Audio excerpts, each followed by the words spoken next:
Welcome to the Ash Cloud. I'm Ash Sweeting. Today we are joined by Peter Schwa, an environmental journalist and global fellow at the Wilson Centre. The intersection between climate change and armed conflict is complex. The devastation and social upheaval that results from war is far worse than any other form of social upheaval I have ever witnessed. So I see great importance in further understanding these intersections. Peter describes climate-related violence as a messy marriage of climate stress and poor governance, based on him spending over 50% of the last 10 years in many of the climate-impacted conflict zones across the world. His book, The Heat and the Fury, which is published this month, explores the dynamics of why the recruitment of jihadis by ISIS in areas without irrigation was 3 times higher than from similar villages with access to irrigation. He also explores the fact that 85% of mass shootings in the United States in 2022 occurred between the months of June and September. Peter, thank you very much for joining me today. Thank you, Ash. Delighted to be here. So you're about to have a book published on the links between climate and conflict. This is something that's not, it's not normally on the bestsellers list. It's a less discussed topic. Can you tell us what inspired you to write the book and some of the stories of the process of writing that, please? Absolutely. I mean, as you say, like the nature of climate-related violence is not something that's particularly well understood outside of sort of scholarly and security circles. So by writing this book, I'm trying and certainly hoping to reach the casual reader, the kind of average man or woman on the street who is not particularly well versed in this part of the climate space and who is perhaps kind of under the impression that climate-related violence is still more of a hypothetical future threat rather than something that is very much already here and now. There's also, there's a few, I guess, hidden or semi-hidden advocacy elements to this. I try very hard not to take any kind of preachy or kind of moralistic stance, because to my mind that makes for extremely annoying, kind of uncompelling writing. But ultimately, my sense is that there are a few forms of climate-related fallout that are kind of more in your face or more electric than some of the violence that it's leaving in its wake. So I'm hoping that might help to get across to some maybe slightly skeptical or at least moderately unconvinced people the nature of the challenge. And then secondly, we also have lots of people for whom the ways in which climate change has often been presented are maybe, for whatever reason, not super compelling. When climate change comes out when books centered on climate change come out, they're more often than not coming through a framework of justice or human rights or food security or ecology. And again, for whatever reason, those are lenses that perhaps don't resonate or don't interest certain constituencies in a way that discussion of national security ramifications might. And then, one absolute final point to just try and spell out kind of why I've gone about this. Over the past 10 to 11, 12 years, I've spent probably 50 to 60% or so of my time in many of the kind of conflict climate settings that I write about, sort of conflict zones, countries that are experiencing an array of pretty intense governance and climate challenges. And the very fact that I have spent all of that time there has, I think, and I hope, given me a number of insights about how climate and conflict together that maybe some of my peers and some of my colleagues who haven't spent that same volume of time in the afflicted places would be keen and interested to hear. So, really, that's a kind of the messy melange of reasons underlying all of this. And as an example, what would you say are a couple of the best examples of where you have that relationship between climate and conflict that you've witnessed? So chapter 1 is centered on a lot of the work I did between about 2014 2018 in Iraq and Syria, looking at how ISIS profited from collapsing agricultural conditions to bolster its ranks.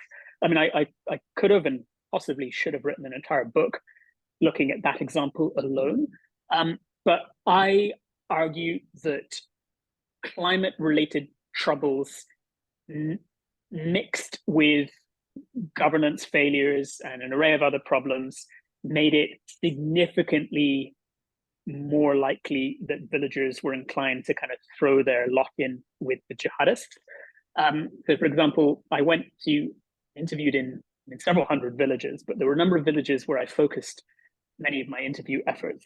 And I found that villages that had access to supplementary irrigation, like irrigation canals or deep bore wells, yielded on average about a third of the number of fighters than villages that were reliant on rains and rains alone at a time when drought was becoming more frequent and more intense. These villages had generally pretty similar kind of ethno-religious profiles. These villages in the years prior to the intensification of the drought had relatively similar levels of prosperity.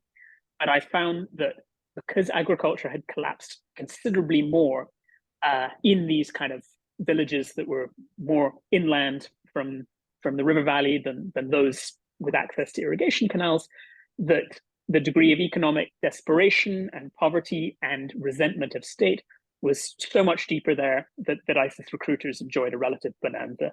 I mean, that's one example, but I mean, each chapter of the book is centered on a different part of the world in which different manifestations of climate change gave rise to different forms of violence or instability. And obviously there's that initial step in terms of the proportion of the community that was recruited by the jihadists, by ISIS or others in that example. But then you've also got the situation where other people come in and opportunistic people come in and try and take advantage of that conflict or that geopolitical instability. And while we're talking about Syria, I think that Putin and Russia are a very clear example of that, because once in 2015, the whole European refugee crisis, and at that time, the Russians were maliciously bombing civilian villages to essentially weaponize refugees. And it's that whole concept that you do get a crack, and then that crack and a opportunistic actor comes in and then makes that crack wider. And then how do you go back from that? Because it's not just a matter of just turning the car around and driving back to where you came from, because there's way too much chaos that's gone in that space. Where do you see, I guess, that balance between all the relationship between those kind of initial primary effects and all the flow-on effects that come in terms of violence and conflict and climate change? So one of the key theses in the book is that there are increasingly forms of violence or conflict that don't have some sort of climate angle. Now, it's not necessarily a huge climate angle. It's very rarely more than a kind of certain portion, but that it's always there. Now, I very deliberately don't try and quantify the precise nature of climate change's contribution to any conflict, because I argue that that's, first of all, a little bit of a fool's errand, but secondly, it's basically on an unmanageable task. But with the examples that you provided there, those are just two in which climate stresses, as you say, kind of provide a cleavage that kind of hostile or actors of various sorts are often pretty good at leveraging.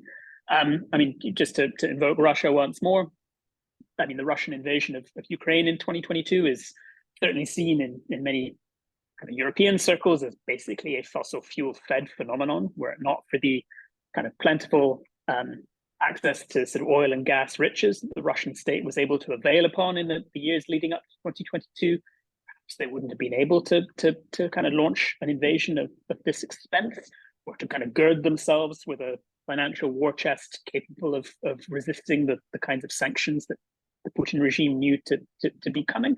But but no, the precise nature of climate change's relationship with other drivers of instability, to my mind, is basically unknowable, and that's a part of the. To my mind, that's a discussion that's probably sapped a little bit too much of the oxygen in the climate security space over the years. All I try and do is show that it's at least part of the mix, almost all of the time. What are the other factors that are there that, in terms of when you've got just having climate change is not necessarily going to lead to violence or conflict? It's a mix of other factors. Do you want to, what have you found in terms of what other factors are really important to lead to conflict when you've got climate change or environmental degradation of other sorts? Absolutely. I mean, climate-related violence is almost always a messy marriage of climate stresses and poor governance. And so and the worse the governance, the more likely it is that climate stresses, big or small, are to bleed into various forms of violence. Now, this is a deeply complicated relationship because we know that climate stresses also reduce the prospects of good governance. We know, for example, that if you are a government or an authority in a climate battered state, your prospects of avoiding various forms of climate related violence are reduced by the fact that your infrastructure is being battered by climate related stresses, your capacity to provide fresh water or affordable food is being compromised, or at least partly compromised, by climate related stresses. So it's a kind of really messy picture in which many of these are really hard pressed to come out ahead.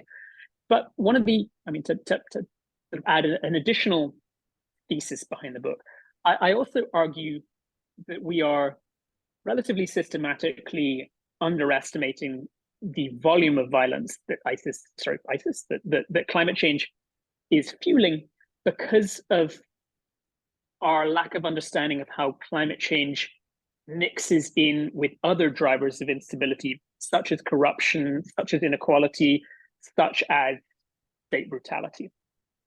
So, for example, to go back to ISIS in Iraq for a moment, the example that I perhaps know best, given the sheer volume of time that I spent working on this, I found that some of the absolute greatest concentrations of ISIS recruits came from villages around Mosul. Now, that's despite the fact that many of these villages were not among the poorest of the poor. That's despite the fact that many of these villagers had access to amenities that their kind of more isolated, out of the way villager peers could only dream of. But at a time when climate stresses were kind of eating away at their incomes, almost all of which were centered on agriculture, and at a time when most urban livelihoods were essentially unaffected by climate stresses, the disparity between the fortunes of the urbanites in nearby Mosul and their own fortunes in these kind of climate battered villages was just getting wider and wider. And the very fact that they were so close to the city ensured that they were particularly conscious of that kind of growing disparity between their financial fortunes and those of the Moslawis. And that just contributed, along with so many other factors, to the kinds of resentment, to the kinds of grievances, to the kinds of jealousy that was often pretty effective fodder for ISIS recruiters. So yeah, just another kind of real world example as to how all of this plays out. And moving more broadly away from Syria, you've also spent time with pirates in Bangladesh, and obviously Bangladesh is one of the flattest countries in the world, so very, very vulnerable to sea level rise, extreme storms, all those sorts of things. What's going on there? Well, this to my mind is one of the sort of most interesting tales, and it's one I stumbled upon purely by accident. I was on assignment in the kind of coastal Sundarbans region of Bangladesh for a kind of completely unrelated National Geographic story back in about 2016, 17. And while conducting interviews, a villager happened to mention that he'd just been released from a month of pirate captivity. And my perhaps slightly immature ears just sort of perked up. I still have this like nonsensical, horrifically romanticized image of kind of blackbeards in boats sort of wafting through these mangrove forests. But surprise, surprise, I mean, there's absolutely nothing even slightly cuddly about these pirates. They're just sort of nasty, kind of waterborne murderers and thieves. But what's happening in the Sundarban area of southwestern coastal Bangladesh is that so many farmers have been effectively displaced from their land by sea level rise and an array of other climate and environmental stresses that a good number of them are turning to what is really the only alternative livelihood in the area, and that's fishing. But because of the increased competition for fish within these sort of mangrove waterways, many of them are going deeper into jungles that have often been kind of lairs for fugitives, kind of rebel groups, and an array of others. And many of these groups have kind of made an increasingly good living by kidnapping for ransom these fishermen and honey collectors and others who kind of fall into their traps, and then profiting tremendously from the ransoms that their families are forced to pay. But because the number of fishermen is only increasing, and because this kind of trade is becoming that bit more profitable, the number of pirates has also been increasing almost in line with the volume of available lucre. So it's a kind of low stakes, I mean, not low stakes for those involved, but low stakes insofar as it has relatively few geopolitical complications of how climate change is contributing to all forms of violence, big or small.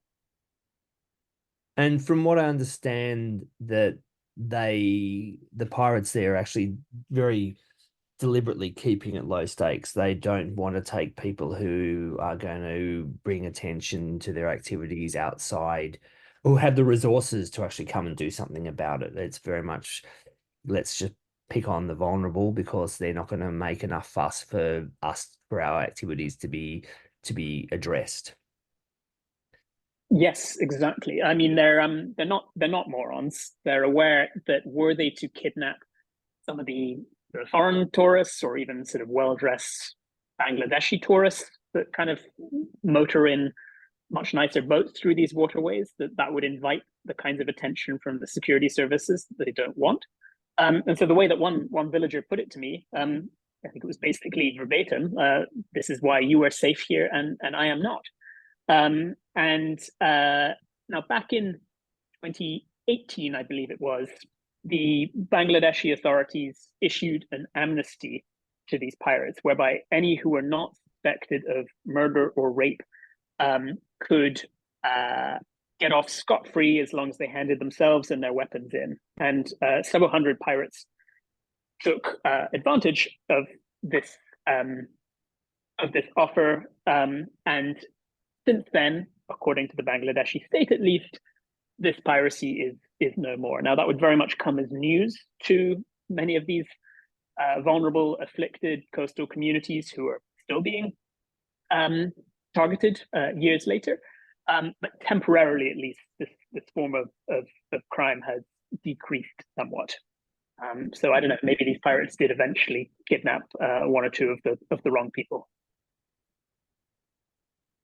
Many people think of instability, the worst impacts of climate change, and especially the armed conflict associated with climate change as being very much something that's largely centered on that tropical zone that borders the equator, moving around the world, be that Africa, be that the Middle East or Afghanistan, Bangladesh, etc. What are the impacts more broadly in the wealthier parts of the world?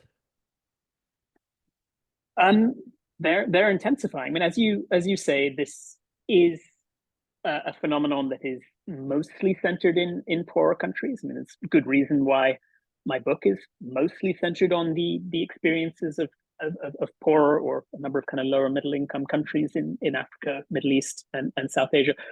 But bit by bit, this is a phenomenon that's coming for us as well. So I'm based here in Greece. Greece is one of a number of Western countries where violence against women appears to increase almost in lockstep with summer temperatures. Now, this is a horribly data-free space, but the wealth of anecdotal evidence suggests that that targeting of women and assaults of kind of various shapes and sizes really pick up quite dramatically between June and September. Equally, we know that in the US, mass shootings tend to spike again quite dramatically in summer months. I mean, I think in 2022, something like 85% of the 300 and something mass shootings in the US were between June and September.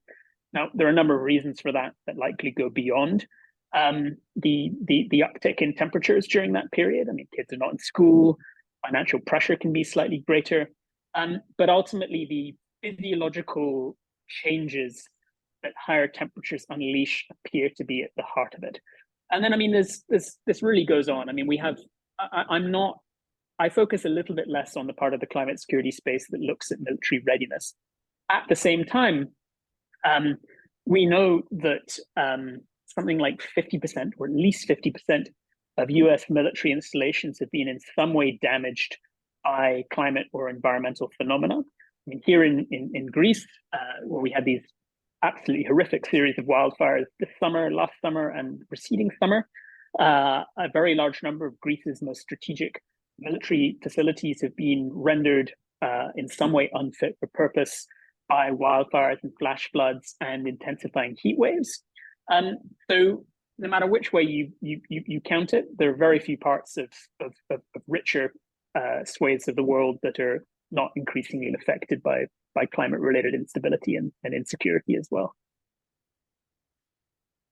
Speaking to Neil Morissetti from Chatham House earlier this year on a previous episode, he was telling me how the number of billion-dollar climate events was rapidly increasing each year, and all that money and resources that's needed to fix or repair that damage from those climate events was, one, hugely costly, but also taking resources away from our opportunities to actually invest in mitigation strategies. How do you see that? I guess, and those economic pressures are going to be much greater if you have something happening in Northern Europe or the United States or Australia. Governments have got resources to actually address those issues, and the instability that comes from them further down the track is likely to be better managed, if there is any. Whereas in poorer countries, they just, their resources are very limited anyway, and that just could be, it's a much greater challenge. How do you see that side of things? Yeah, it's a complicated one. I mean, on the one hand, you could argue that, well, $1 billion is a fair chunk of change relative to the amounts of money that are needed for mitigation and adaptation. It's a rounding error. So if these events, no matter how absurd and hackneyed many of them are, help in even a small way to generate action, then maybe they're worth their pretty unsavory, otherwise unjustifiable looking costs. The thing that bothers me more about this phenomenon is which cities and which countries are hosting many of these kind of global climate events. I mean, COP 27 in 2022, of course, was held in Sharm el-Sheikh in Egypt. Last year, we were in Dubai, and probably worse yet, this coming November, we're in Baku in Azerbaijan. Now, each one of these countries, all authoritarian ones, have managed to use their hosting of climate change as a kind of foil to cover some of their own failures. Now, the reason why I suggest that kind of Azerbaijan's hosting of it is the least justifiable yet is, unlike the UAE, which at least is something of a clean tech leader, and unlike Egypt, which, for all its many faults, has made genuine attempts to, improve elements of its kind of climate and environmental space, Azerbaijan is rather nakedly using its hosting of this event to try and recover from some of the negative press generated by the war that it started against Armenia several years back. So for me, the greater cost comes from the ways in which these climate conferences are being weaponized by violent regimes rather than necessarily the amounts of money that are being shoveled towards them. Any discussion about instability and climate change? One of the, we need to speak about migration, because there's that old adage that when people are starving, they either die, they fight, or they move. And then when migration happens, that is likely to destabilize it, whether it's internally or externally, the people who are the inhabitants of the land where they move to. And then having, for anyone who has walked around or been to various IDP camps or refugee camps, they're not places of prosperity in any way, shape, or form, and they're ripe for recruiting of jihadists or insurgents or people because of the fighters because of that desperation. So where do you see migration and all the nuances in those relationships? I mean, yeah, as you say, migration is at the absolute heart of this story. Now, insofar as it relates to security, to climate-related security, I have mostly looked at migration within countries. Now, we know that when people migrate, in general, they are much more likely to remain within their own borders, to move to a nearby city or the capital, or at worst, to a nearby state. But I've worked a lot at looking at how large-scale migration from villages within countries like Iraq and within countries like Bangladesh to their already overwhelmed cities has contributed to an array of kind of internal security problems. So, for example, we know that cities like Baghdad, cities like Dhaka are struggling to manage the needs of their existing residents, let alone those of the new arrivals. That's often a recipe for forms of instability, large and small.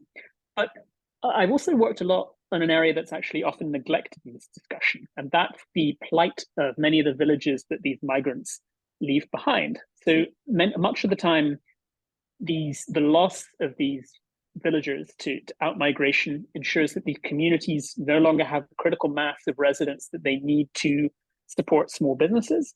A lot of the time, the people who are leaving are among the best and brightest. I mean, migration is a very bold thing. And so a lot of the time, it's the most enterprising, or in some instances, the most prosperous, because it's generally the best and the brightest, or at least leading citizens who are migrating.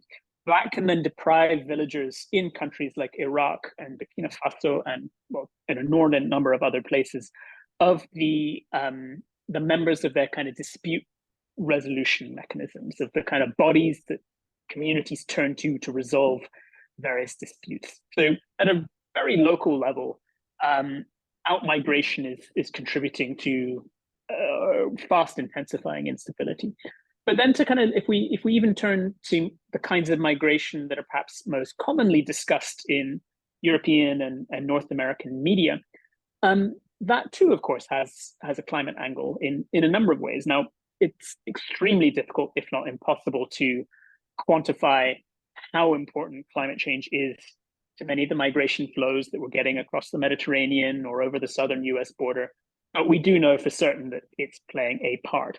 But if we look kind of deeper into the future, at a time when kind of a lot of politicians are kind of counseling, possibly correctly, that we'll see much greater migration flows for climate-related and other reasons in the future, the very fact that we are likely to have those kinds of flows, and the very fact that we are likely to have more states that are essentially failed or collapsing for reasons related to climate change, is also the sort of thing that, as we have already learned the hard way, has an unhappy tendency to fuel varying degrees of populism within our own countries, even if the actual effects are pretty limited. The very possibility or the perception that more people will come is the kind of thing that's often manna from heaven for pretty reactionary political actors. So yeah, it's a real kind of watch this space type argument. We're back to opportunistic actors who are capitalizing on these effects or these impacts for their own, personal or their own political or financial gain. Absolutely, yeah, squaring the circle. And that's where in some ways where I see the greatest challenges because it's there is going to be these incidences and people are going to move or people are going to start something, but once it starts, you will have these bad actors coming in. On one interesting example, and I'm not sure if you've looked at this, so I apologize if it's a bit of a wild card question, but Haiti and the Dominican Republic.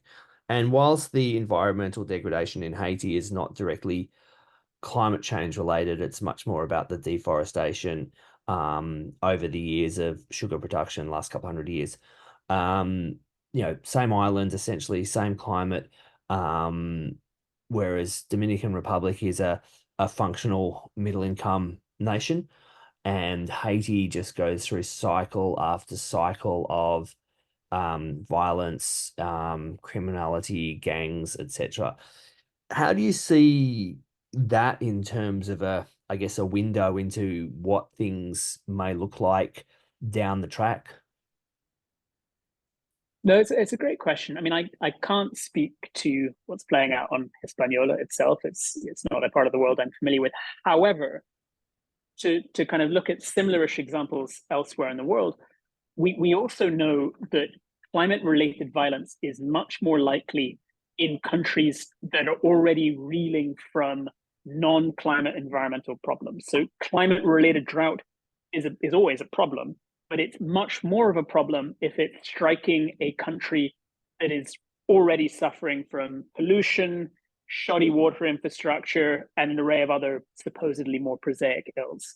So yes, when you have a country like Haiti that has intense political instability over an extended period, that has a natural landscape that has already been sullied and battered in various ways, and then all of a sudden comes this kind of unhappy, on villain-esque series of climate stresses, then it doesn't take much to kind of push people over the edge. And then equally with better governed countries like perhaps the Dominican Republic with natural landscapes that haven't been compromised to quite the same extent, well, they are perhaps capable of withstanding slightly more intense climate stresses because people are not kind of already sort of up to their eyeballs with challenges of a different sort. So governance is something that's come up quite frequently, be what you just said, then be the incidences of um, when there's migration in villages, those villages' internal dispute mechanisms are less functional because frequently the leaders and the more wealthy or more influential people are the ones that are left. And then at a more national level. So do you want to dig into those relationships between the risk of climate change leading to political instability and conflict and I guess governance, and in that space corruption is obviously a huge aspect of undermining governance.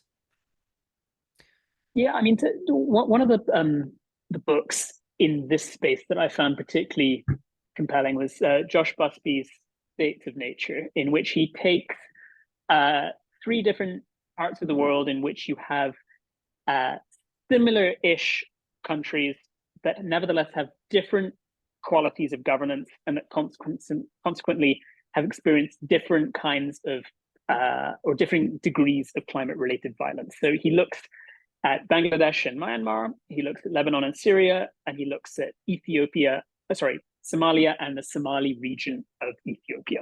Now, he would be the first to admit that, of course, there is a limit to the comparability of these particular places, but the one that I think is particularly powerful is the Ethiopia example.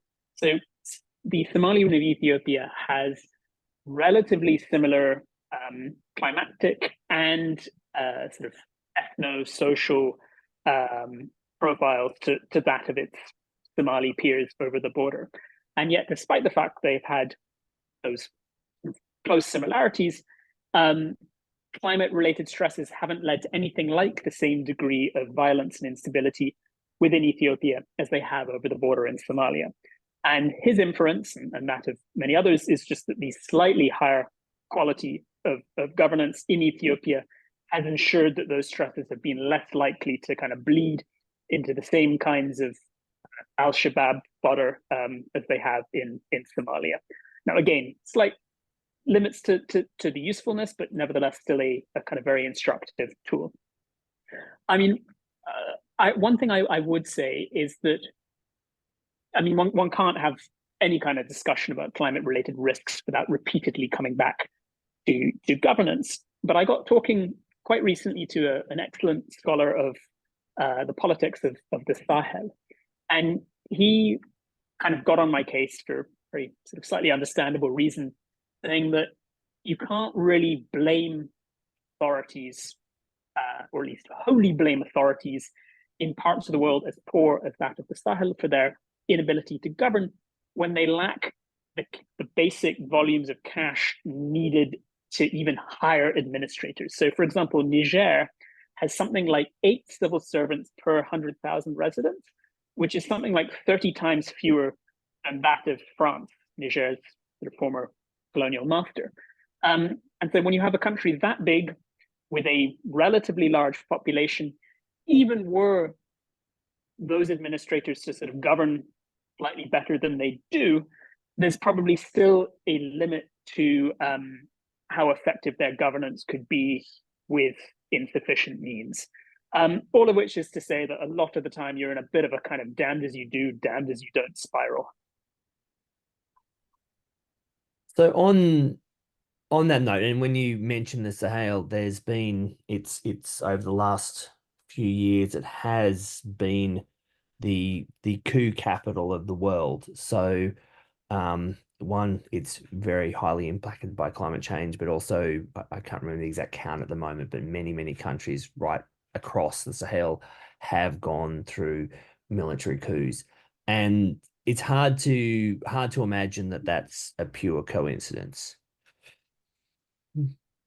It's most likely not a pure coincidence, as you say. And I know there's a few researchers who are trying to dig into this space and kind of tease out those links a little bit more. But no, it's not a coincidence. The very fact that so many of these civilian, both democratically elected and not, governments have been knocked over is in part because they are failing, or certainly are perceived as having failed to manage the kind of snowballing challenges within their countries.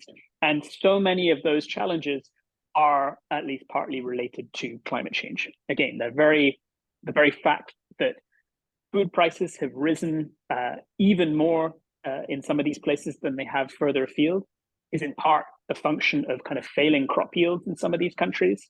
The very fact that already insufficient infrastructure is becoming even more insufficient is in some instances a consequence of kind of climate-related extreme weather events damaging that infrastructure.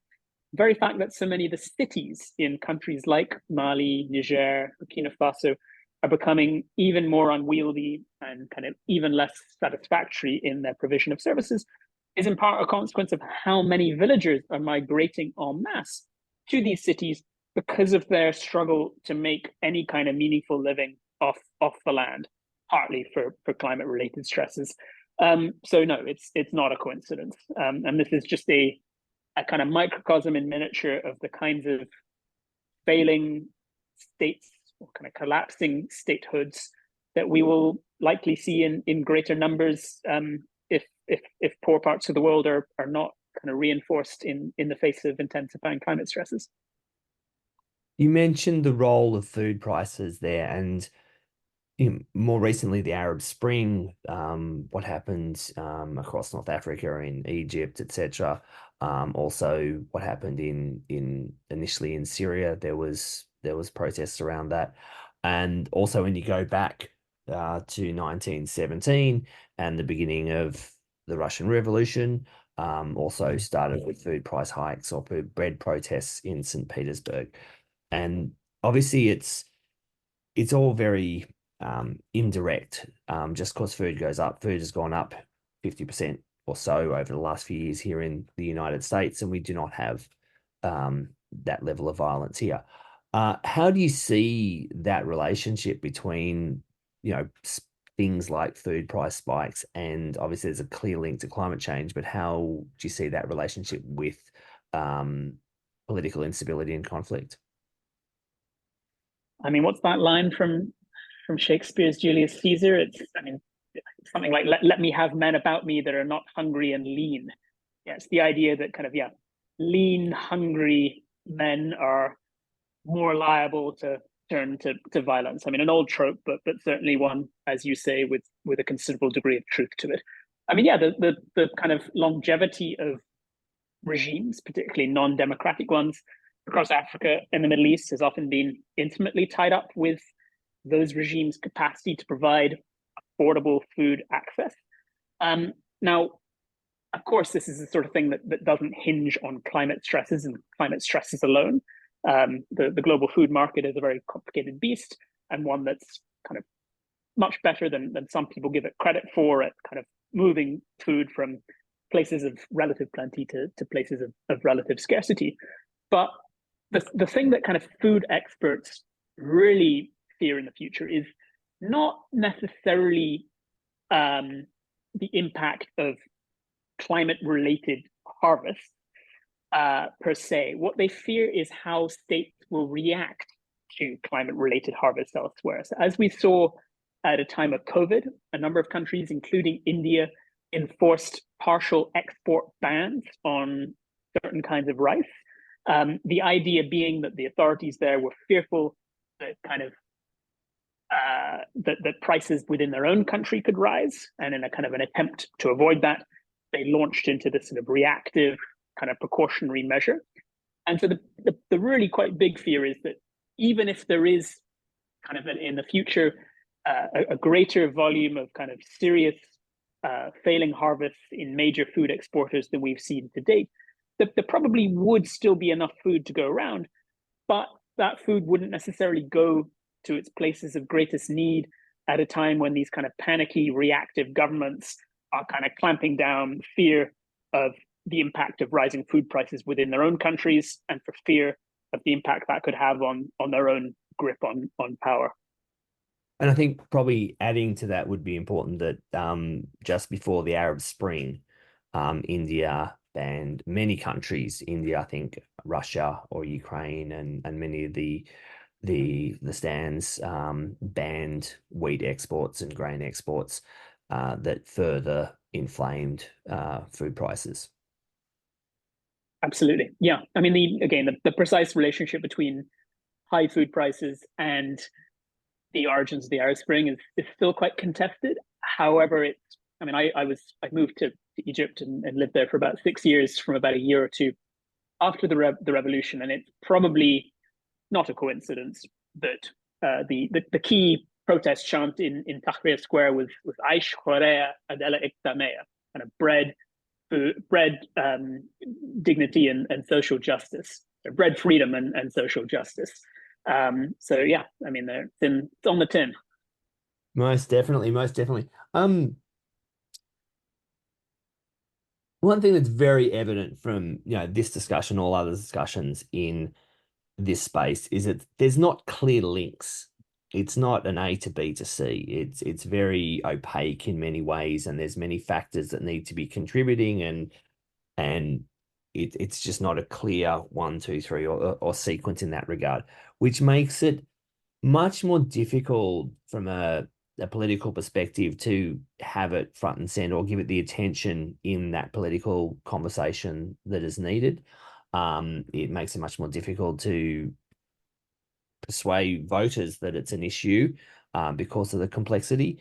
Where do you see opportunities to raise the importance of this issue? Because it is vitally important, given those challenges and the opaque nature of those links between conflict and climate change. Yeah, the idea behind climate change for a while is that it's important but not urgent, and people like me, and I'm sure you, Ash, have been trying to kind of forcefully insist that no, it really is urgent, because is intimately connected with everything that is understood to be urgent, sort of health, education, food access, physical security, etc.